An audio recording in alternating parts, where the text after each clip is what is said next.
Olá, nesse vídeo a gente vai vou apresentar a solução dos exercícios que foram deixados na aula anterior, onde falamos sobre as propriedades do C#. O código dessa aula vai estar na branch aula.018.exercícios. Só relembrando, a gente deixou como atividade na última aula os seguintes itens, né? Transformar todos os atributos e métodos get e set do cachorro em propriedades, remover todos os testes que ficarem desnecessários e garantir que todos os testes restantes estejam passando. Bem, vamos lá no nosso código e vamos começar aqui pelo cachorro.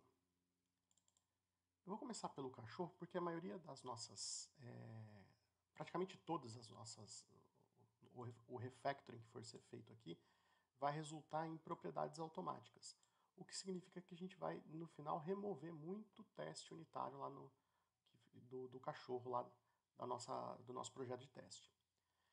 Bem, só para fazer para a gente ver como que o Visual Studio pode nos ajudar com isso, eu vou vir aqui no cachorro teste e no teste, no setGetNome, se a gente fosse refatorar esse teste aqui, a gente diria que a gente não quer mais o método getSet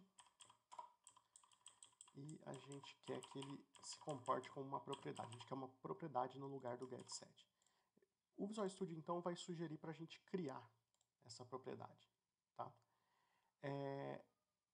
Se eu colocar aqui para ele gerar essa propriedade, ele vai funcionar, ele vai gerar ela para a gente, vai parar de dar o erro.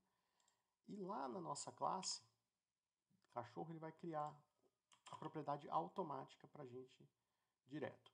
Bem, o problema é que ele vai jogar isso aqui num lugar muito desconfortável, principalmente para quando a gente tem muito código dentro da classe. Então, com isso eu vou remover ele daqui, vou colocar ele aqui para cima. E como o nome não tem nenhum comportamento dentro do getSet, eu já vou remover aqui o atributo e os métodos getSet. Tá? Muito bem. A gente não precisa, né, levando em consideração que propriedades automáticas raramente vão causar algum erro que um teste unitário vai pegar, né?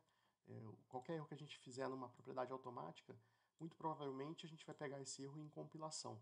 Então, não vejo a necessidade de a gente ter teste unitário para esse tipo de estrutura. Então, a gente pode vir aqui e remover, né, excluir o teste unitário do nome, do getSet do nome. Muito bem. Com isso a gente refatorou aqui o nosso nome para propriedade automática. Nesse ponto é importante a gente primeiro dar um build. Não sei se eu já disse, existe uma tecla de atalho para o build que é o F6. Então, o F6 ajuda bastante quando a gente tem que forçar um build. E a gente vai ver que o build vai falhar, que o build falhou aqui. Isso porque a gente está usando a propriedade, a gente estava usando os métodos set, get, em outros lugares do nosso código. A gente usou muito a questão do nome para fazer testes que a gente usou no Hello World e no Hello World Test aqui, para validar algumas questões da linguagem, né? Então vamos transformar esses caras em propriedade também, já que essa transformação não vai afetar os testes em nada do que a gente tenha feito dessas outras aulas, só vai refinar o nosso código aqui, refatorando ele para propriedade. Bem, aqui eu eliminei todos os problemas, né, do Hello World, vamos dar um F6, acredito que a gente vai ter mais erros agora no Hello World Test, aí sim a gente vai ter mais alguns erros. Então vamos corrigir todos esses problemas. Então todo lugar que tiver o set e o get, eu quero trocar pela propriedade. Eu posso ver os erros faltantes na minha classe aqui e posso navegar por eles por aqui também. Então isso ajuda a gente a refatorar nossa classe aqui. Vamos acertar todos eles.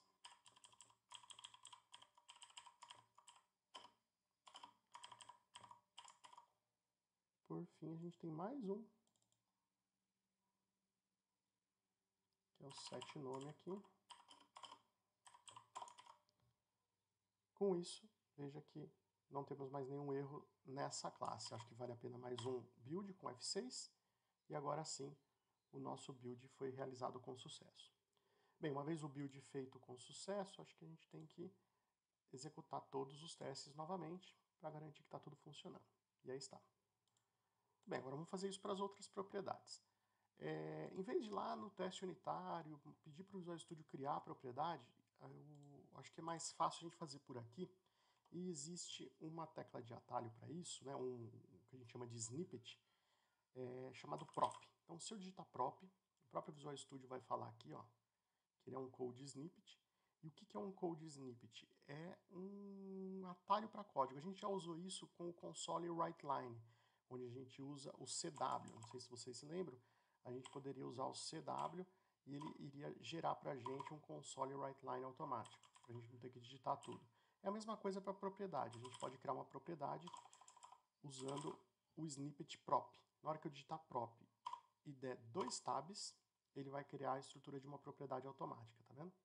Em seguida, veja que ele está marcado aqui onde é declarado o tipo da propriedade, que nesse caso ele sugere inteiro. Eu posso já digitar aqui o tipo que eu quero, que no caso é string, e eu posso dar 2 tabs, e aí eu setar o nome da propriedade. Então eu quero acertar aqui que esse vai ser o sexo. Só confirmando, o sexo é do tipo string, então já podemos remover essa propriedade. A raça já estava pronta, agora vamos fazer o port. O port também é do tipo string. Então, prop string port.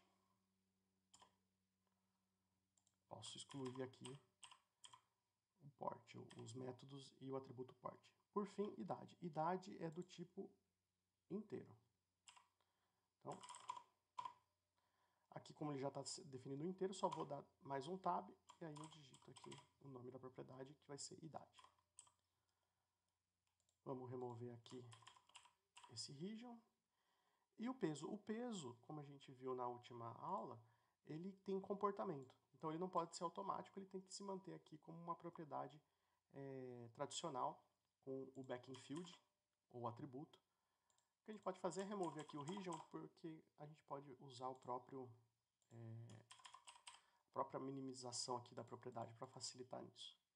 E por fim tem o vacinado. O vacinado ele é do tipo booleano. Para ficar mais organizada a classe, eu vou trazer ele aqui para dentro, para cima. Eu vou agrupar todas as minhas propriedades automáticas aqui em cima. Ele é bool. E ele vai se chamar vacinado. Com isso eu posso remover ele aqui também. Bem, você pode ver que minha classe não tem nenhum erro. E observe que agora ela passou, se eu não me engano, ela tinha umas 130 linhas e agora a gente está com 44. Então a gente tem a mesma estrutura, as mesmas funcionalidades e os mesmos métodos com comportamento. Tudo que ela fazia antes ela continua fazendo, mas com muito menos código. Então isso mostra pra gente a importância da gente trabalhar com propriedades automáticas.